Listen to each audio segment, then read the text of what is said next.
folks, today is Thursday, March 7th, 2019. Coming up on Roland Martin Unfiltered, R. Kelly still sitting his ass in jail, but his living girlfriends, they talked to Gayle King of CBS News. We'll play you a portion of that interview. Rare justice. The former cop who killed a black man, Cory Jones, in Florida, convicted of manslaughter and attempted murder. We'll talk to the attorney for the family of Cory Jones, Ben Crump, live. Congressman Elijah Cummings' Oversight Committee investigates voter suppression in Georgia. Also, Senator Cory Booker introduced a sweeping new criminal justice reform act that will reduce sentences, eliminate the disparity between crack and powder cocaine sentences, and let all formerly incarcerated people vote nationwide. Also legalizes marijuana. What do we call this? The Second Step Act? And the resolution condemning all bigotry, but not just anti-Semitism, passes the House, but some Democrats still are not happy. And Trump's new campaign message is, I will protect you. Y'all know he's talking to white folks. And also, Jesse Waters, you know that lightweight on Fox News? How is it he can't tell the difference between two black women who are television anchors? And big hat, no cattle, Sheriff David Clarke, no longer welcome on Fox News. Don't have a job at the pro-Trump super PAC. Yo, what's up, Mr. Fake Metals? What you gonna do now? And also, I'll tell you about this shirt I'm wearing for St. Jude. It's time to bring the funk on Roland Martin Unfiltered. Let's go. He's got it. Whatever the miss, he's on it. Whatever it is, he's got the scoop, the fact, the find. And when it breaks, he's right on time and it's rolling. Best believe he's knowing. Putting it down from sports to news to politics. With entertainment just for kicks, he's rolling. It's on go, y'all. It's Roland Martin, yeah. Rolling with Roland now. He's funk, he's fresh, he's real, the best, you know he's Roland Martin now.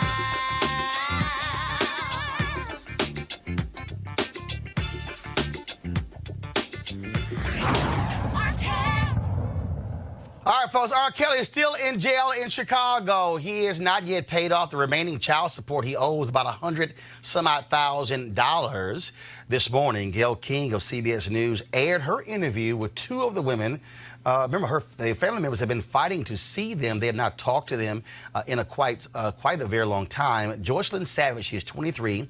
Asriel Clary, she's 21. Both of them live with R. Kelly. Of course, he is 52 years old now. Their families have been saying that they have been held against their will, that they are sex slaves to R. Kelly. But the two of them defended R. Kelly and attacked their parents. This clip courtesy of CBS News. This is the first time hearing, to be honest with you, that your parents are trying to get money from R. Kelly. Okay. Because your father told a very different story to me last night. Yeah, he's the manipulative. He's very manipulative, so he's the one you need to watch out for. But my dad and my mom, they started to send threats to both me and him. They said, oh, I'll put all your naked pictures all over the world. I'm going to ruin you. I'm going to ruin him. If he doesn't send $20,000 to this bank account by Monday, oh, I'm going to put everything out there and then $10,000 after that. You're trying to solicit me like I'm some hoe. I'm not. I'm your child. Exactly. Yeah, you sound very angry with your parents. You sound very angry and very pained. Tell me, Asriel, why you're crying. Tell me. I'm crying because you guys don't know the truth. You guys are believing some facade that our parents are saying. This is all lies for money. And if you can't see that, you're ignorant and you're stupid as because you want to be. All because that's the world we live in. Negativity sells. Gossip is what sells. Rumors are what sells. But Joycelyn and Asriel, this is more than gossip. This is more than just rumors. These are decades of allegations against Robert Kelly. We're not here to talk about decades. We're here to talk about what our parents are doing right now. Right. And what they're doing right now is all for money. Right. Neither one of you want to sing. What do you want to do in terms of a job or career? Are you happy just doing what you're doing? Honestly, I'm happy doing what I'm doing. I haven't figured out what I want to do with my life, but I know when that time comes, we know Rob is going to support us regardless. Right. Most definitely. He's our full support, and with his full support, and all we need is each other. So what are y'all doing? Gayle King reported that the parents denied Azriel Clary's allegations and that Kelly was in the room during the interview coughing very loudly to make his presence known. Our panel, Dr. Greg Carr, Chair, Department of Afro-American Studies at Howard University, Janice Mathis, Esquire, Executive Director, National Council of Negro Women, Robert Patillo, Esquire, Civil Rights Attorney. What the hell is Esquire? I'm just saying, what is that? It's a medieval title of nobility, somewhere slightly below knight and higher than just the average person. I just want to go ahead, just mess with y'all on that. It just means you got a bunch of student loans. Greg, can we call you? How about that? Greg, can we call you Esquire too? I don't even do that. I'm not the kind of doctor that can help you, jurist or PhD, so I don't even go into that. All right, y'all. So let's talk about this. First of all, again, R. Kelly's still in jail, can't pay his child support. Yes, they tried to pay about $60,000, still owe about $110,000. And his people say it's going to be a week before he gets out. But this story also is interesting. The fact that here you have these two women, and we saw the documentary Surviving R. Kelly, where the parents talked about how painful it's been for them. One of the parents talked about being in court last week and how literally standing right next to his daughter, she would not even look at him. That she wouldn't even glance at him. He said it was as if she was in a trance. I don't care. You hear their allegations, which I need to see some proof saying the parents trying to get. But it has to be difficult if you are a parent and you can't even see your child. I don't care who you are. I mean, in the words of the sexual harasser in chief, the President of the United States, when you're a star, they let you do it. This is about celebrity. This is about and it's also fame. about unequal power. You got women who are not even half the age of R. Kelly. He's old enough to be their father. And he's wealthy, and he's rich, and he's influential in some circles. And so there's a vast inequity in their bargaining power. They can't see through what he's saying to them. They look at him as some kind of hero. And their parents, what do kids want to do always is rebel against their parents. The fact that their parents don't like him is enough for them to stay with him. But Jocelyn said, I mean, you know, I'll take the word lies out, but this is all for money. In other words, we're living in a society where I could absolutely believe that the parents would say that, and I could absolutely believe that those young people were in there, as you said, in that unequal power relationship, seeking power, seeking celebrity. My thing is, you know, R. Kelly is someone who is now become representative of a number of things. We got mental health issues in the black community, we got sexual abuse going on in the black community and violence, but it's in an ecosystem of celebrity when the President of the United States can be caught bragging about this kind of behavior on TV. And when he says about his own daughter that if she was of age, I would be dating her, we then turn into this spectacle day after day, this circus, and it becomes about black pathology. This is a circus. And the thing here, Patillo, for me is very simple. First of all, these women are of age. So frankly, the moment you become of age, you can do whatever the hell you want to do. The reality is R. Kelly is facing charges that he had sex with underage girls. Yeah. One of the people who they have based the charges on participated in the Surviving R. Kelly documentary, who went to his first trial to support him, and he slipped her his number at the trial. And then when he invited her to his house, she told him that she was 16 years old. That's still the issue. We can get caught up in, well, these two women, why they should be doing, why they shouldn't be doing it. The reality is, when a person is of age, and look, if it's different if it's human sex trafficking and stuff along those lines, you're being held against your will. That's right. The reality is, and I get psychologically everything, but how is it different than sex trafficking? No, because first of all, if it's sex trafficking and when somebody is literally got you handcuffed or a gun to your head, or they're actually, no. But see, here's the deal. I can't. They don't generally handcuff. Yeah, no, but here's the piece though. I can't judge somebody's mind. I can't judge that. There are people who can. No, I understand that. But what I'm saying is, if two adults are sitting in a room across from Gayle King, and the people are there, and somebody says, Help me lead this fool. Information to believe that the parents are seeking money. Do you have any information that these girls are saying? No. Here's the deal. I don't have information they're not saying. What I am saying is, what we do know is that he is facing charges that deal with having sex with underage girls. That's really the fundamental issue, and really why they're actually giving an interview. Yeah, absolutely. I think this is probably a very bad idea by their lawyer to allow either the Savage girl or the other young lady or Mr. Kelly to speak to the press. Anytime your client is speaking, he is making things worse for both you on a trial level and for any future defenses which may be available. But from a kind of a macro point of view, when a lot of this stuff was hitting, I was over in Japan, and looking at American news compared to overseas news, you realize why it's hard for us to advance in many political and social issues. Because while the American CNN was reporting about R. Kelly and Jussie Smollett and Robert Kraft, the foreign news was talking about nuclear missiles flying over the Sea of Japan. It was talking about unrest in Venezuela, where you had people being shot on the border because of humanitarian aid. It was talking about unrest in Haiti. Oh, we are a celebrity-driven culture, which is why a reality show host is sitting in the Oval Office. Come on, brother. But I think in this particular situation, I don't follow celebrity culture that much, but getting beyond these interpersonal relationships between adults, let the judicial process work itself out. Allow Mr. Kelly to present his defense. If he's convicted, send him to jail. If not, then allow him to move on with his life. But we have bigger issues. But hold on.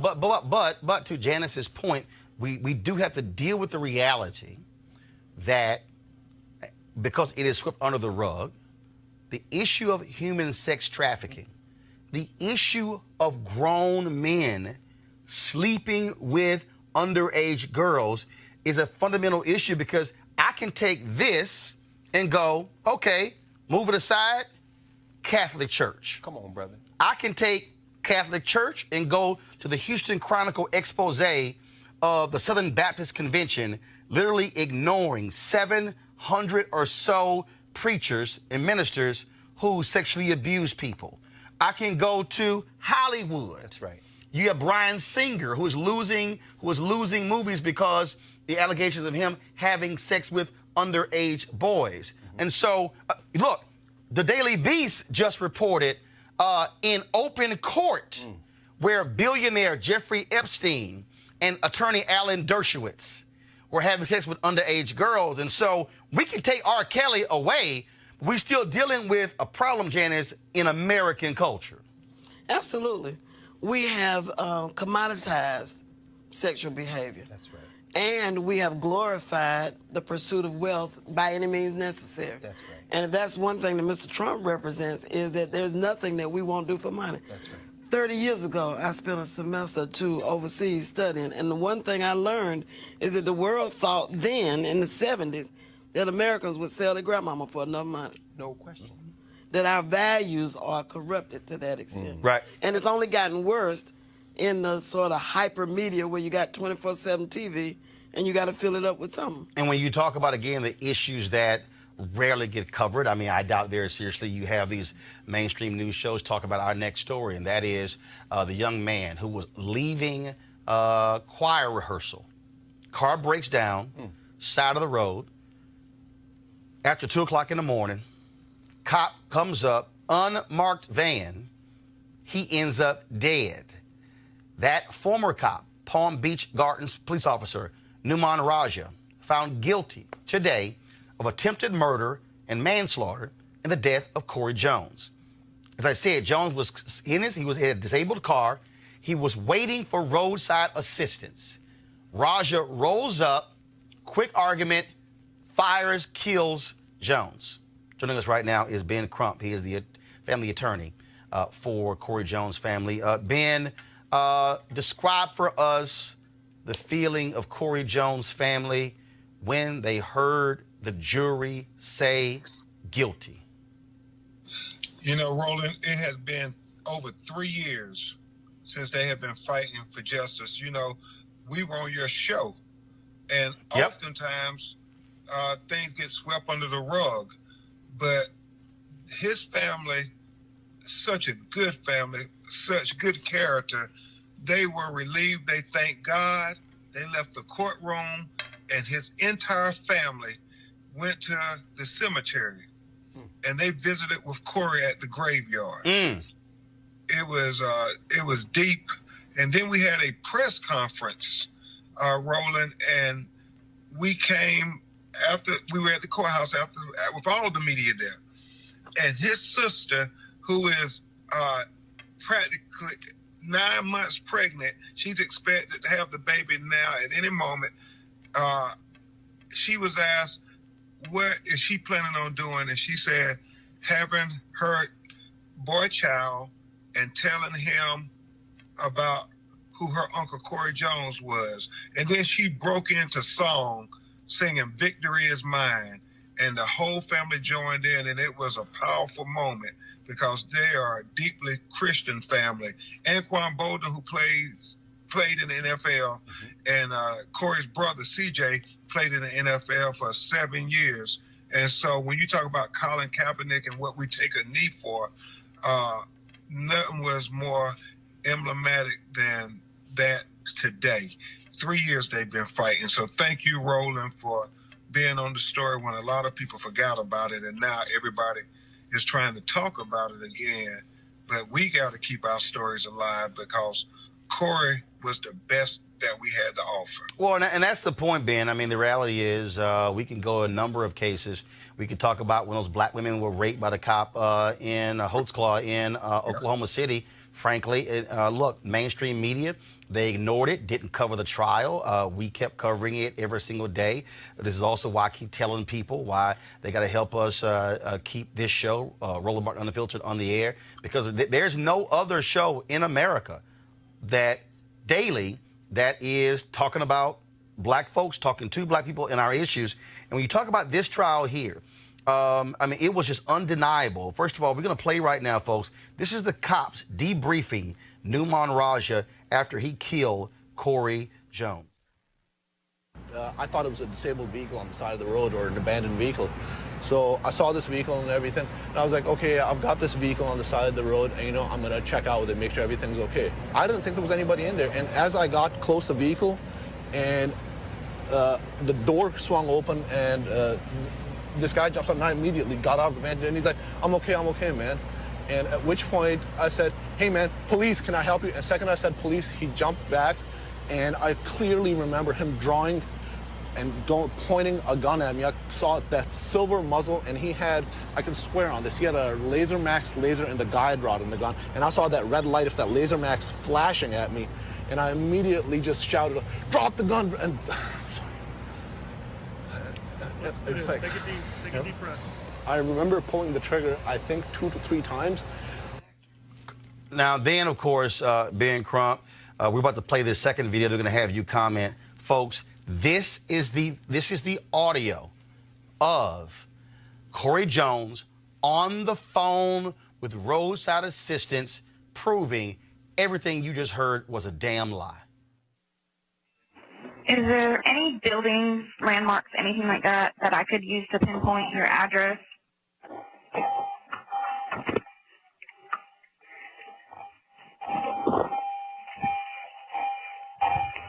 Stop. I'm good. I'm good. Yeah. Get your fucking hands up. Get your fucking hands up. Oh my gosh. Ben, it wasn't even 10 seconds before Raja pumped those bullets into Cory Jones. Roland, and first before I go on, I know you have one of my sheroes there, Janice Mathis. So I want to show some respect because she's a great lawyer as well. But I want to say this. Can you imagine, now that the truth has come out today and we achieved this historic victory, the first time a police officer has been convicted of killing a black person in the state of Florida in at least 34 years. And so this is not only a victory over police brutality, but it's also a victory over stand your ground, because he had the audacity to say that he was standing his ground. And can you imagine if we did not have that tow truck company recording? He would have got away with murder. this young man with no criminal history was a prince of a man from everybody's description.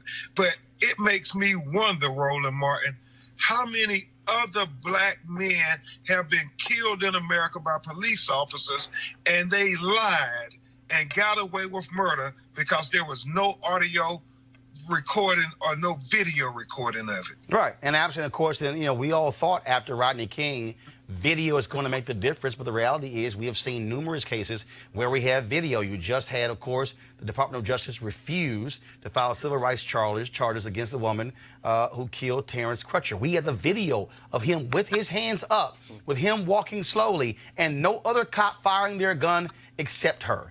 We, of course, know what happened, the story out of Stephon Clarke out of Sacramento, where they're still protesting as well. And it's the same thing. And so this is where, and then, you know, the crazy part is you still have police who will defend guys like that, even though now we know he was absolutely lying.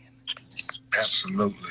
And Roland, you know, not only was it a lie, you do know at the end of the recording for your audience that when he called 911 on his cell phone because he left his police vest identifying himself as a police in the car, as well as his police-issued service revolver, he shot him with his private gun, and he called on his private cell phone, the 911 call, and tried to cover it up, saying, I got a shots fired. I'm chasing somebody, and he shoots 3 more shots. But the FBI reenactment proved that he had already shot Cory Jones, and Cory Jones was on the ground dying when he made that call to try to conspire to cover up this lie.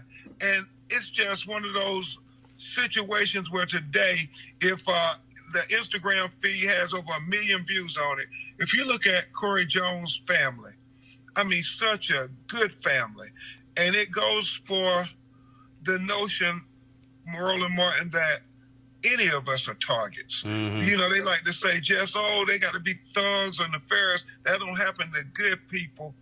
Man, Roland, Cory Jones, his softball team, little black girls and white girls were at the courthouse today, who he had helped coach softball. The children he had volunteered to learn how to beat the drums today were at the courthouse. And so when we're singing "Victory is Mine, Satan Get Thee Behind," that is who Cory Jones was. He was a good young man brought up in a Christian church. Yep. And he was the best of us, but this guy shot and killed him for no other reason, I believe, than he was black. Ben Crump, we appreciate it. Thanks a bunch. Thanks, Roland. Real quick here, go to our panel.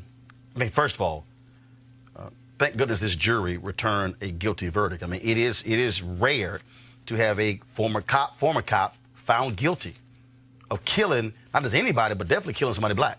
It's true, Roland, but I worry about this, though, brother. How our expectations have become diminished. Yep. This is not belittle this is great, but this is not justice. This brother would be alive if there was justice. Yep. Justice would be if somebody roll up on you like that, you drop them, you blow their brains out if you have to, and you'll stand your ground. There's no justice for us. You can't bring this man back to life. Betty, what's her name? Betty Shelby yep. is working 30 miles outside of Tulsa at another place. Teaching cops. Absolutely. After the cold-blooded murder of Terrence Crutcher, and the Justice Department decided 4 or 5 days ago not to bring her up on civil rights justice. There is no justice for black women and men in this country, and this victory notwithstanding. Let's understand the importance that in this 2020 election that we as a community have to place on reforming our criminal justice system and reforming the way that we treat these cops. We have to update the civil rights laws that have been on the books since the 1960s so that they are more effective, because right now they might as well not be on the books. If someone like Betty Shelby doesn't get charged with a civil rights violation, if George Zimmerman doesn't get charged with a civil rights violation, then just take the law off the books. First of all, we have no resolution, Janice, on a cop who killed Eric Garner. Wow. That's correct. And I think this year's the 5th anniversary of his death. It is. When you talk about amending and correcting the criminal justice system, the civil justice system, you really got to look at the presumptions that are built into the law. The law is bent in favor of police use of force. That's right. The presumption is the king can do no wrong, sovereign immunity. It is most difficult. Robert and I sued the state of Georgia over Stand Your Ground when it was first, it was been a dozen years ago, almost that long. You talking about fundamental change to the way the law is structured and the suppositions that are built into it before you're going to get meaningful change. Yeah, I love the fact that you had an FBI investigation that produced the evidence that could overcome the jury's doubt. Right. But that's like spooning out the ocean with a teaspoon. Lord have mercy. And here's the piece. Robert made the point. It's very simple. You see the reaction in Sacramento to the DA who wouldn't charge those cops. That means we have to elect new DAs. That's right. We have to connect the dots. There's a whole bunch of people out there right now who are running their damn mouths focused on those folks who are running for president. But if you ignore DAs and you ignore judges and you ignore mayors where they have city manager form of government, where the city council is going to be picking the police chief, well, then you're doing a disservice. All these people who run their mouths talking about, what they care about, how they must change things, you sound like a damn fool if you say, I'm not going to vote as a result. Voting is one way of doing it. I interviewed Annie Pearl Ivory in Selma. That sister has been to jail more than 50 times. They took beatings. She told me a story of one sister who got beat one sister who they put in a state prison with men. She said, Roland, she never told me what happened to her, but she never returned to the movement. My God. And she did it when it came to the issue of voting. You can be outraged and upset and mad, but if you sit your ass at home on election day, then you're part of the problem. It's as simple as that. No excuses. And so you'll be able to get justice for Corey Jones and then Stephon Clarke and so many others if we throw out these people and you elect folks like Krasner in Philadelphia and Wesley Bell in St. Louis and Marilyn Mosby here in Baltimore County, Aramis Ayala, who's there in Florida. That's how we're able to do it. We're going to a break right now. We'll be back on Roland Martin Unfiltered in just a moment. Hey fam, I want you to like, share, and subscribe to our YouTube channel, youtube.com/Roland S. Martin. And don't forget to turn on your notifications. All right, folks, of course, we are in March, moving towards the summer season. Many of you, of course, would love to get yourself in shape for a beach season or when it's time for you to travel and have a little fun. One of the ways you can get your body right is trying the D-Herbs Full Body Cleanse. That's right. If you want to remove processed food and toxic food, lose weight, and improve your overall well-being, getting you more energy, this is one way to do it. The folks at D-Herbs, a Black-owned company, they've got more than 27 different cleanses that you can try. Some 3 days, some lasting 20 days. And so you can pick which one suits your taste. Now, if you want to do that, this is what you should do. Go to dherbs.com, dherbs.com, to try one of their full body cleanses to help you get rid of that toxic buildup that's in your body. Again, dherbs.com, or you can call 1-866-4-DHERBS, 1-866-4-DHERBS. Use the promo code Roland when you go to checkout.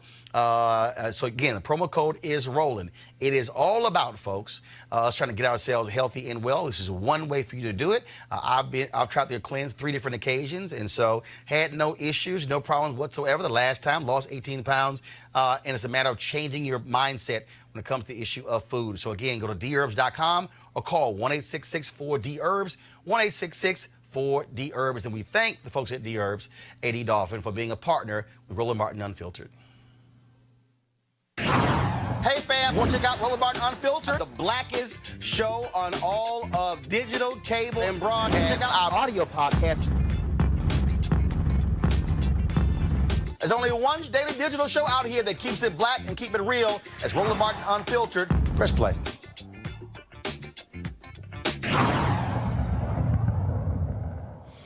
All right, folks. So Senator Cory Booker of New Jersey today introduced the Next Step Act to build on the First Step Act. Key provisions: slash mandatory minimum sentences in half for nonviolent drug offenders.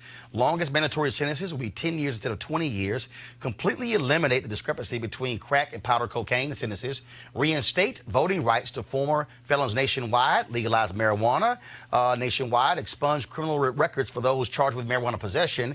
And invest money into communities harmed by drugs. All right, Janice, I'm going to start with you. What do you make of this bill here? Well, I think that marijuana as a business is here to stay. It has medicinal uses. You hear a lot of jokes on the street and among some very upright citizens when marijuana was strictly illegal and we tried to make money off of it, we went to prison. And now that it is being legalized, we ought to be able to share in the profits. I have some reservations about the effect of marijuana use on a regular basis on brains that are still in formation, children. We don't do a very good job of keeping alcohol, cigarettes, or other poisons out of the hands of young people. Cigarette use is up now. Kids are vaping and using tobacco to vape with. And so I think we have to be particularly careful about guarding young folk. But apart from that, hey, it's safer than alcohol. And it's here to stay. Absolutely. Cory Booker is becoming one of my favorite senators. And I think, yes, I think it's, he may end up being that Ted Kennedy of this generation, where he's able to work across party lines. The things that him and Tim Scott are doing together on criminal justice reform, building bipartisan coalitions. You're getting bills that they're passing, the anti-lynching legislation, the First Step Act. They're getting 60, 70, 80 votes in the Senate where people swear you can't do anything along bipartisan lines. What's helping with this legislation that Cory Booker just instituted is the fact that you got a lot of white folks in Appalachia getting locked up for drug charges. Now their population in the prison system is starting to more reflect what African Americans have been going through for the last 30 or 40 years. So I think this nature of prison reform has a great chance of actually, even if this particular bill isn't the final form, working its way through the legislative process, working its way through the House and actually being signed into law. So I think we as a community have to ensure that we are putting the pressure on those senators, people on the Judiciary Committee like Lindsey Graham, who's going to be a gatekeeper on this, people like Mitch McConnell, who has the ability to prevent us from going to a vote, and ensuring that we make this a priority in the 2020 election. It's not just swept to the side where we talk about all these other niche issues and all these other special interest issues. Let's make sure we keep the pressure, keep the heat on this. Cory might realize that he might have more power as a senator than he ever would in the White House, and might end up being in that Ted Kennedy role going forward. Yeah, I think probably Cory Booker is auditioning for the vice presidency. Well, that would be a step down. Well, just like Kamala Harris. To your point, though, you're raising about 2020 in the election. We know that Mitch McConnell, of course, will never bring this to a vote. This becomes an exercise in public relations in some ways, sadly, I think, in part because yesterday's Politico headline showed that Mitch McConnell is worried about perhaps replacing as much as 20% of the federal bench in the first 2 years of the Trump presidency. So he's got his agenda. But the reason I said it about Booker is because, and I think you're right, he may emerge as that voice. And if we were smart, he certainly might stay in that senator seat. But like Ted Kennedy, he's got his eye on the White House. And I don't know that he has any hope of winning the presidency, but I think he, Kamala Harris, and several others, in addition to trying to grasp that #1 spot, are really auditioning for the vice presidency. And finally, if they can pull enough votes out in the general election to flip the United States Senate, then this legislation can be advanced, and they'll be in the White House when that bill comes over for a president to sign. But I think you can't, don't doubt that Mitch McConnell will bring this to a vote, because if you look at the demographics in Kentucky right now. I didn't care about those people. Well, if you look at the demographics in Kentucky, his own constituents. No, I know. That's logic, though, brother. We're talking about white supremacy. Those two different things. Getting locked up. The reason the First Step Act had more legs under Trump than Obama was because of the opioid crisis. Well, Jared Kushner is why they had more legs. Which is why, Janice, what the person who's running against Mitch McConnell should do in 2020 is, if I'm Democrats, I bring that person into the fold. Come on. Have them making the points that you're making and say, Mitch, that's right. Are you ignoring the folks here at home? One of the issues, Janice, that I've always had with how Democrats approach this is they won't go that granular. They won't say, okay, you're going to block it. So what I would do is, if I'm the Dems, I would bring some broke white folks. That's right. From Kentucky to Capitol Hill. Come on. Or if I'm Senator Cory Booker, what I will also be real gangster. Yes. I will hold a hearing. Yes. In Kentucky. That's what you do. This current wave of prison reform, like so many other issues, got started in Georgia. And it got started not because there was any sympathy for black defendants or injustice in the black community, but they would spend $1 billion a year keeping folk locked up, and it just got to be too expensive. Right. That kind of practicality is what seems to move politicians. Like, I think the whole swath. You go from Virginia all the way down to Texas, and you see the poorest people, the least well-educated, the least affluent white folk with no teeth, living in trailers. Come on. Depending on race bait, as Jesse Jackson would say. Exactly. To make themselves feel superior. It is a scandal and a shame. What's the boy that was Attorney General? Which day? Jeff Sessions. Sessions. Yeah. Sessions represents some of the poorest people in this country. Sure. Right. Didn't care. And oblivious to it. But again, but this is, to me, how you do it. And I know somebody sitting here watching saying, oh, there we go again, because, you know, if you highlight white folks, stuff get changed. It's called America. Okay? And again, at the end of the day... Well, that's what Bobby Kennedy did in Appalachia. And that's Jesse how Jackson. we got food stamps. And Jesse Jackson. Go ask Ron Walters. If Ron Walters were here, he'd be saying exactly what you're saying. Right. I mean, so, and again, so how you able, if you want to be able to have that impact, my deal is you bring some of the poorest, brokest white folks and have them telling their sob stories of their families being sent to jail for 40 years for meth, and then say, Senator, are you going to vote against this bill? Come on. Use them. And also, let's not forget, part of the reason that we have a very different response to the current drug epidemic than to when our communities were part of the drug epidemic was because our drugs came from somewhere else. Cocaine came from South America. Opium came from India and Pakistan and there. You can make meth out of stuff you find at the pharmacy. You can take Drano and some Sudafed, cold medicine, and because you can't regulate that, you can't say that, well, we're going to stop Sudafed from coming into the country. That means you have to deal with the social justice and the criminal justice ramifications of it. That's right. And that's why you get Opioids are prescribed. exactly. And right. So that's why we actually have a chance to make movement on this because these people in Kentucky, Chuck Grassley's now affected by this. Mitch McConnell's affected by this. Lindsey Graham, they're affected by this, so they have to they can't just give it lip service. There you go. Now the white folks have fallen out. Now they are concerned. Okay, so guess what? That's where you use those same fallen out white folks to advance legislation as also is going to impact black folks. I got to ask y'all about this here, of course, today. Democrats finally approved this resolution in the United States House dealing with the issue of condemning anti-Semitism. It's been drama all week because there's a lot of pushback among African Americans and the folks in the CBC, House freshmen as well, because they want to initially target Congresswoman Ilhan Omar because of her criticism of Israel. Well, then Democrats said, no, y'all better go ahead and expand that sucker. And so let me read for you the resolution. The resolution says, condemning anti-Semitism as hateful expressions of intolerance that are contradictory to the values and aspirations that define the people of the United States, and condemning anti-Muslim discrimination and bigotry against minorities as hateful expressions of intolerance that are contrary to the values and aspirations of the United States. That's one long-ass sentence. Congressman Cedric Richmond, he spoke in favor of this resolution.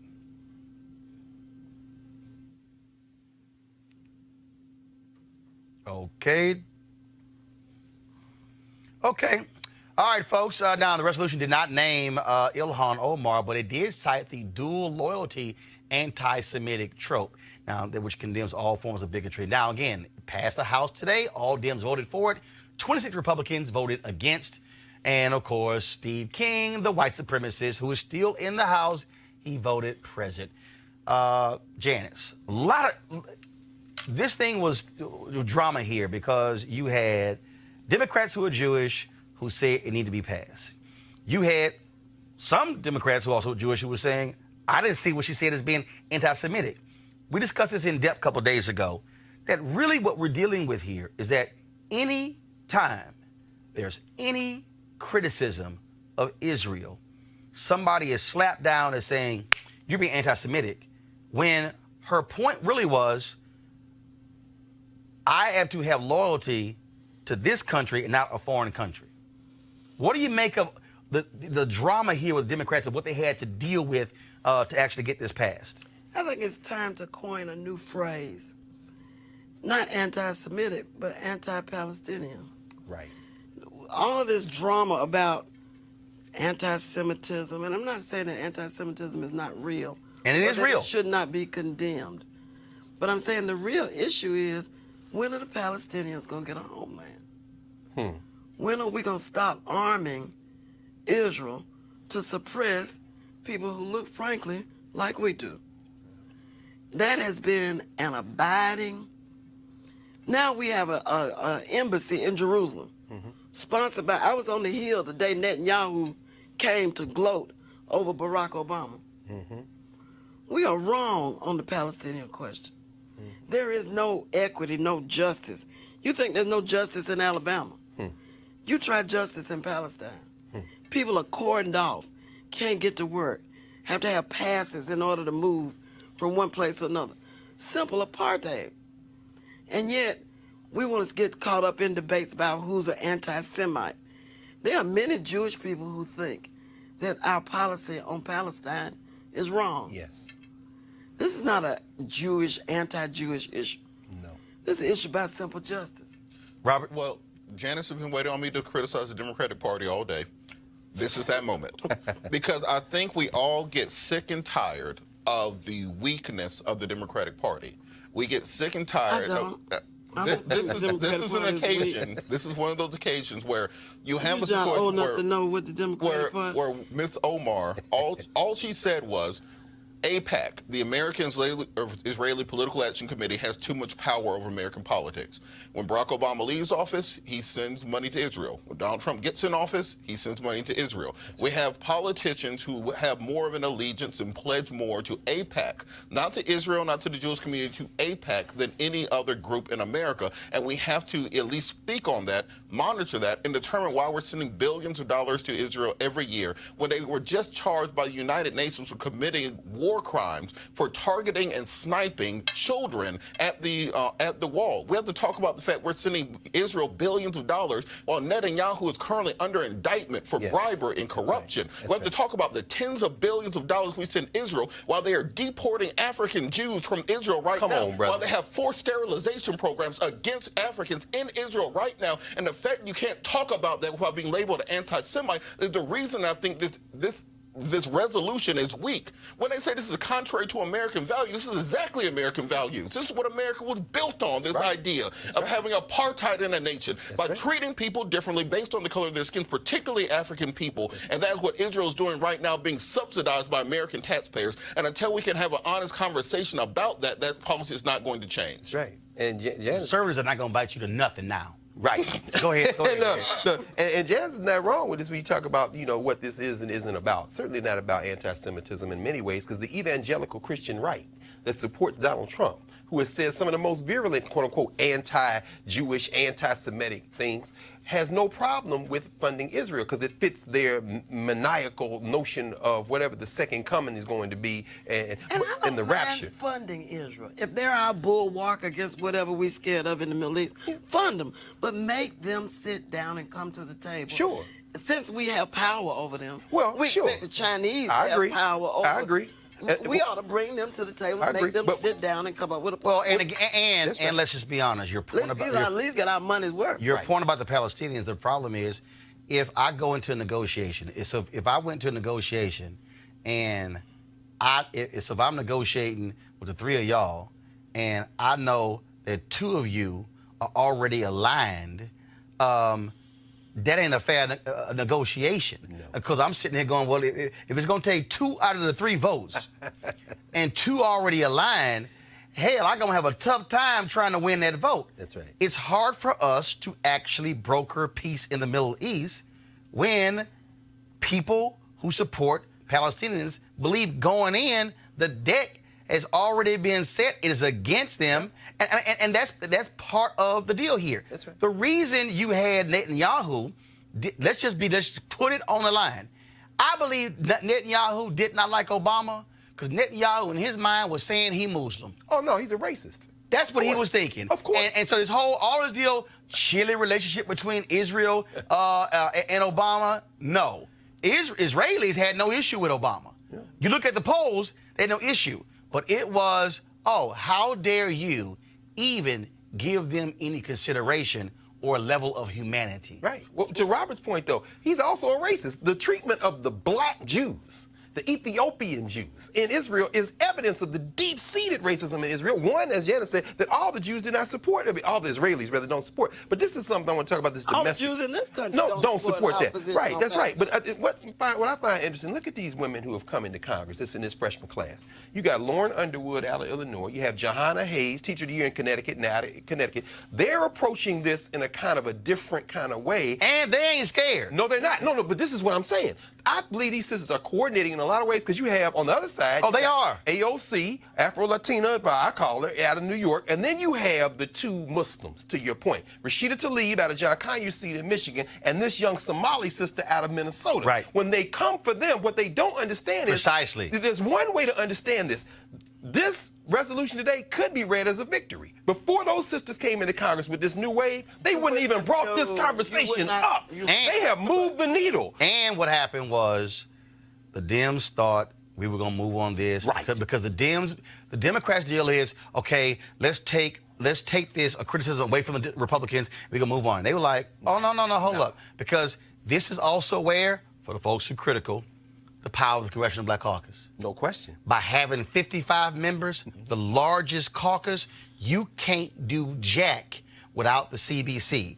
And when Nancy Pelosi put this in, according to Politico, Johanna Hayes stood up and said, I'm not voting on something I haven't even read. That's right. Then they had to deal with the other CBC members and Ayanna Pressley from Massachusetts. Yes. And all of a sudden, it was so much hell in the room from black folks, Nancy Hale actually walked out of the room. But again, though. And think about what Nancy's problem is. Nancy's got a very fractious party that she's trying to hold together. Yep. She got 3 or 4 different factions of that party. Right. She's trying to get them to 2020 without them cannibalizing each other. But the CBC point is important because guess who's got to keep them in line? Hakeem Jeffries. The black folks are sticking together. Let's also not forget that Netanyahu has been in power in Israel on and off for about 25 years. That's true. Longer than Putin has been in power on and off in Russia. Netanyahu's been in power. We either address this or we don't, but we cannot continue just to kowtow to foreign governments. All right, so I saw there was an article today in Landon.com by Ron Brownstein called Trump Settles on His Re-Election Message. This is what he said: I'll protect you is the new I alone can fix it. His basic point is that his base is under siege from Democrats, liberals, elites, city people, college graduates, women. Base really means white people, older white people, white evangelicals, white men. So when you talk about who is he protecting them from, we know exactly what he is saying. What do y'all make of, I'm going to protect y'all from them? There's a deeply anti-majoritarian strain in that message. I'm going to protect you from the majority of Americans. Yeah. I'm going to protect you from your fellow Americans who make up what we used to say was how you make policy, was having a majority of the people on your side. Well, I like it. I like it. You like it? I do. I like it a lot. I like it because it's going to push us one step closer to finally finding out whether this experiment is going to work or not. This man has dropped all pretenses. He's dropped his mask, and now we're going to have to decide. And those poor white people that you all named off country by country, they're going to have to choose your race or your life. Because that's what it's going to come to. And white women. They don't choose whiteness. Oh, I agree they will. But this So is many of also, them will. Yeah. Trump won 53% of white women. You're right. The question, Robert, is will those white women choose their whiteness, again electing him? That's right. Donald Trump will get 60+% of the white female vote this election. You think he's going to get more? Guaranteed. Because you think he's going to get 7% more? At least 7% more. The reason is he has been crafting this message through policy since he walked in the door. He has. The Muslim ban was about this. The build the wall by any means necessary was about this. The Stephen Miller being in the White House is about this. Absolutely. The assaults on life that you're seeing in New York and Virginia, he's going to use that as part of his campaign messaging. This is what he's running on. This goes back to the 1968. Nixon. This goes and back. his 72 re-election. Yeah, Kevin Phillips. 72, the re-election. Right. This goes to Reagan and 80 and 84. There's this idea of the nation being overran by foreigners and others protecting white womanhood. You can take this back to Jess Johnson. Birth of that the is nation, what this is boy. about. That's right. And this is why he's going to get 60+% of the white female vote, which is why Democrats have to have a message, which is just assuming, regardless of what they tell you, they'll wear their I'm with her shirt while they go vote for Trump. So regardless of what they say to you, what they do at the rally, what they look at, have have a backup plan in case they don't show up. So, Janice, how do Democrats counter that? What do they say to those white women? Well, one of the things that I don't know what you say to white women. Other than follow me. Exactly. That's Follow what you should say. You know, Miss Daisy sat in the back seat. She never sat in the front. No. And she told everybody which way to go. It's time for black women to sit in the back seat and tell everybody which way to go, because we the only folk that didn't get fooled by Donald Trump.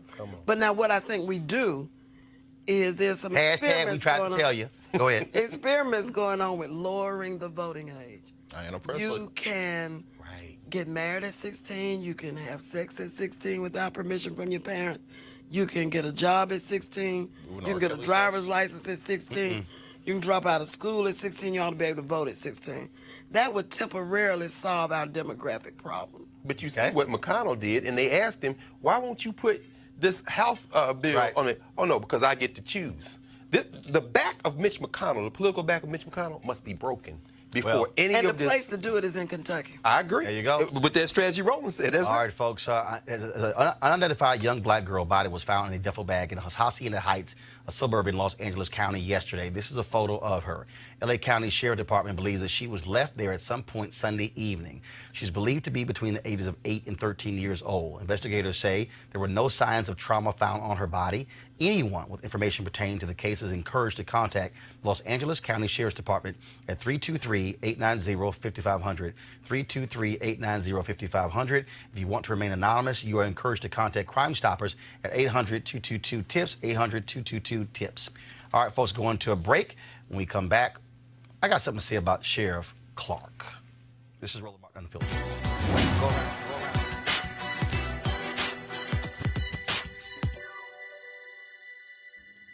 Love is like a virus. It can happen to anybody at any time. Novelist and poet Maya Angelou.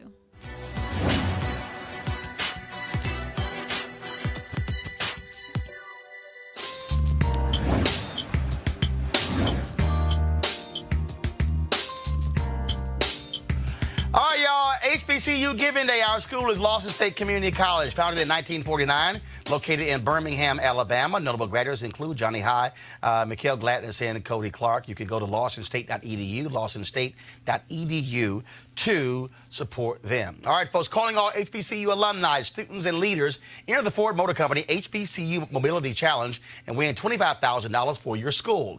Building on their long-term support of HBCUs, Ford is looking to improve mobility in HBCU communities through innovative solutions. The winning program will receive a grant up to $25,000 to implement their proposal. The deadline to apply is March 31st, 2019.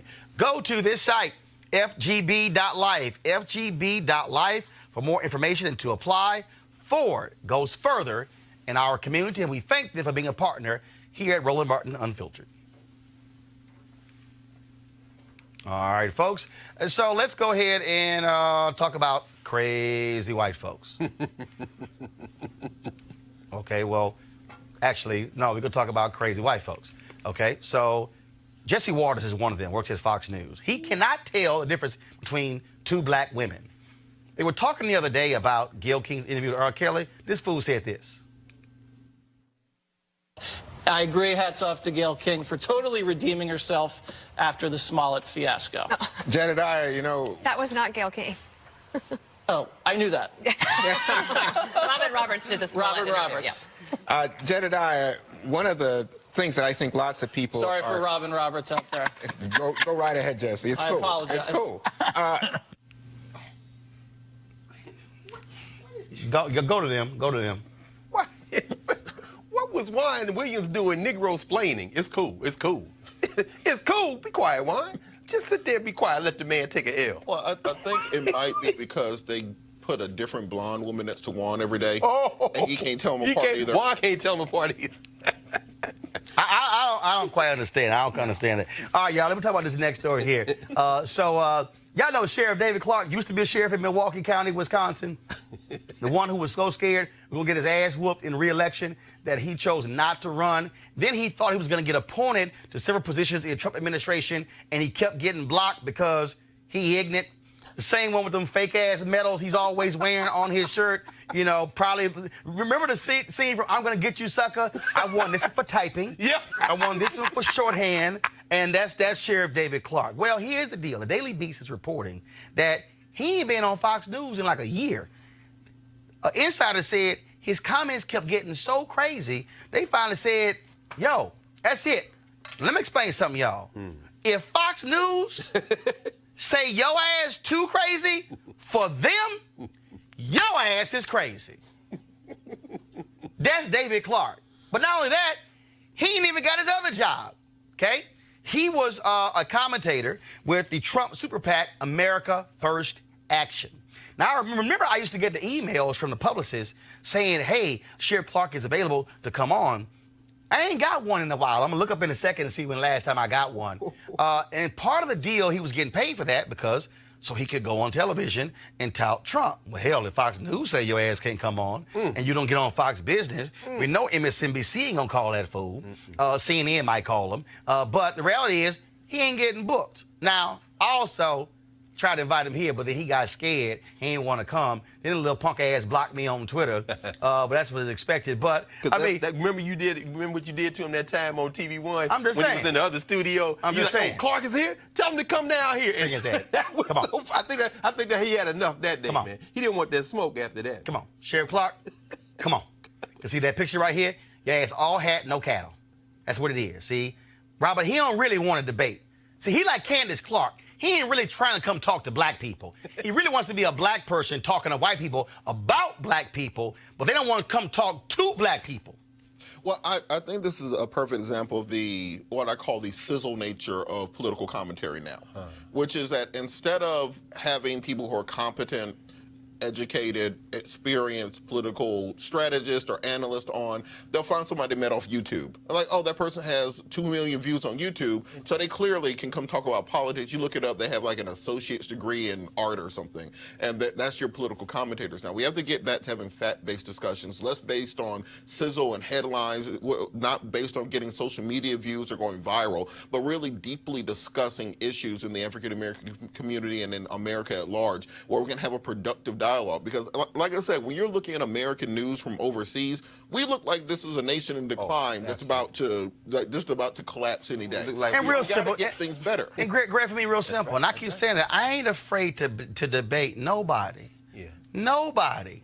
But there's nothing worse to me than these crazy Negroes who go on these shows who trash black people and they don't want to come talk to black people. So for like that little boy, C.J. Pearson, okay? White conservatives love him. So he tried to tweet me today. I said, oh, the little child is back. All these white folks tweet me, oh, you got mad. He like, you got fired from CNN. Lied, didn't get fired from CNN, little boy lying. But this is the joke. Oh, they loved him because he was conservative. He was supporting Ted Cruz in the election. Then a few weeks later, he renounced his conservatism. Then 2 weeks later, he's supporting Bernie Sanders. Then he's supporting Trump. And they're like, oh, you ain't going to debate him. First of all, I ain't going to debate no little child. Right. Grown folks don't talk to children. That's the point. But here's the other deal. Yes, sir. If I do bring his little ass on and destroy him, they're going to say, you picking on a little child. That's right. You can't have it both ways. Look, man. Let me tell you something, C.J. Pearson. I'm going to tell you what my mama and daddy told me, my grandparents told me. When your little ass want to start running your mouth and getting grown folks' business, when you come to grown folks' business, you're going to get treated like a grown-up. That's true. Now, when you get your ass whooped, don't start whining like you a kid, because my grandfather was like, look, you brought your ass in this conversation, you're going to treat like a doggone adult. Which is why I know how to debate, because when I got in, I held my own, Greg. Of course. But don't come here like a little kid and then want to cry some tears, oh, I'm a kid. Shut your damn mouth until you get grown. That's right. Well, you understand the game, Roland. I mean, as Michael Joseph Jackson said in The Wiz, you can't win, you can't get even, and you can't get out of the game. Meaning what? I mean, Robert, your point was very important. Sizzle.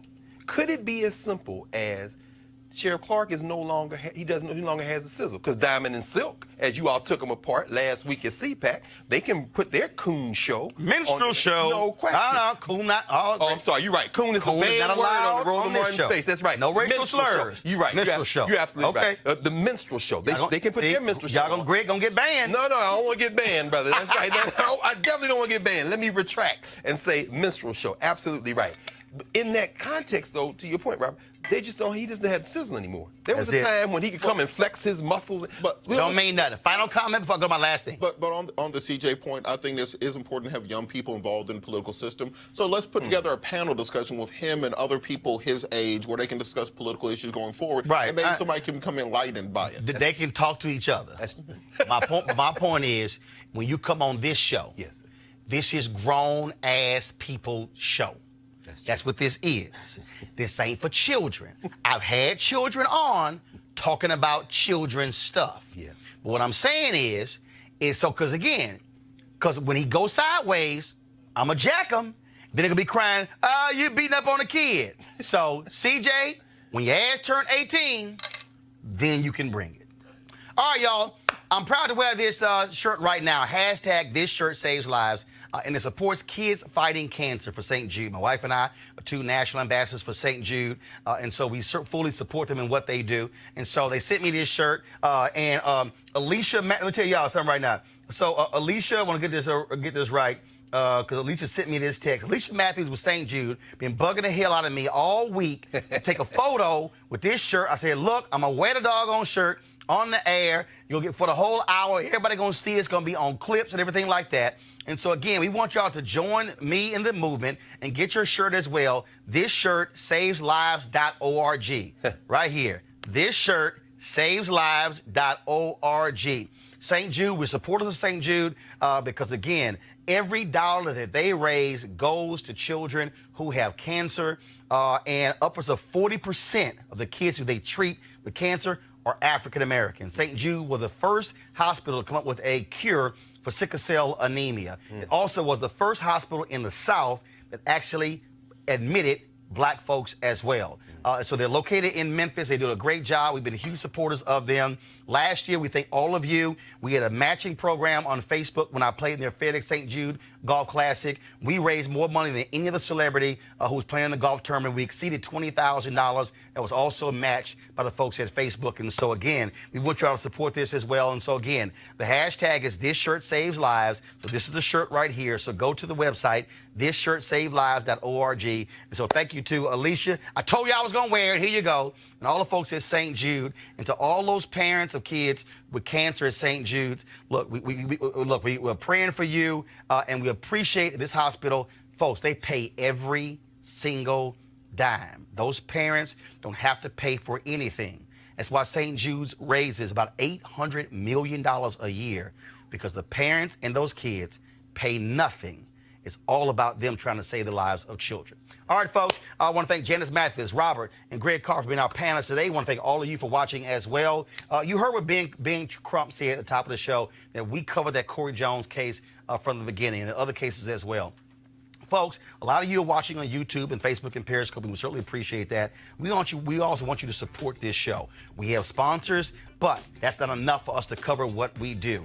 We're right now looking at traveling around the country this month in April and May, covering stories, doing town halls and things along those lines to bring you a perspective you're not going to see on the other cable networks and the broadcast networks. Matter of fact, the panelists you see on this show, you're not going to see on the other networks. Most of them limit us to black stuff. We talk about many issues, how it pertains to black folks. That's the difference. So I want you to go to RolandMartinUnfiltered.com, join our Bring the Funk fan club to participate. You can also look at all our previous interviews and one-on-one interviews and previous shows on our YouTube channel. We want you also to subscribe to it. We launched this show in September. We had 170,000 YouTube subscribers. 6 months later, folks, we have 280,000. Not that many shows out there that have had that kind of growth in 6 months. And so go to RolandMartinUnfiltered.com or join our Bring the Funk fan club. Every dollar, $5, 10, 50, 100, 500, 1,000. We have one donor who gave us 10,000. This is all about us telling our story unapologetically and us controlling the narrative. I'll see you guys tomorrow. Holla!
You want to support Roland Martin Unfiltered? Be sure to join our Bring the Funk fan club. Every dollar that you give to us supports our daily digital show. There's only one daily digital show out here that keeps it black and keep it real as Roland Martin Unfiltered. Support the Roland Martin Unfiltered daily digital show by going to RolandMartinUnfiltered.com. Our goal is to get 20,000 of our fans contributing $50 each for the whole year. You can make this possible. RolandMartinUnfiltered.com. Hey fam, want to check out Roland Martin Unfiltered, the blackest show on all of digital, cable, and broadcast. Check out our audio podcast. There's only one daily digital show out here that keeps it black and keep it real as Roland Martin Unfiltered. Press play. You want to check out Roland Martin Unfiltered? YouTube.com/Roland S. Martin. And subscribe to our YouTube channel. There's only one daily digital show out here that keeps it black and keep it real. It's Roland Martin Unfiltered. See that name right there? Roland Martin Unfiltered. Like, share, and subscribe to our YouTube channel. That's YouTube.com/Roland S. Martin. And don't forget to turn on your notifications so when we go live, you'll know it.